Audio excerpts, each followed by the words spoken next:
How to do spin letters effect in DaVinci Resolve. Right-click in the media pool and select New Fusion Composition. Double-click on the composition to open it on the Fusion page. Drag a Text Plus node and connect it to Media Out.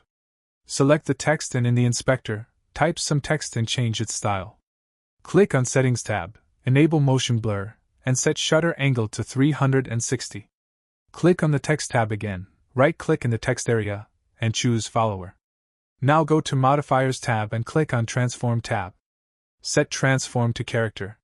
Move the playhead to the start, and click on diamond button next to Rotation Y to make a starting keyframe. Move the playhead 15 frames forward and set Rotation Y to 360 to create another keyframe. Click on Timing tab and set Delay to 3.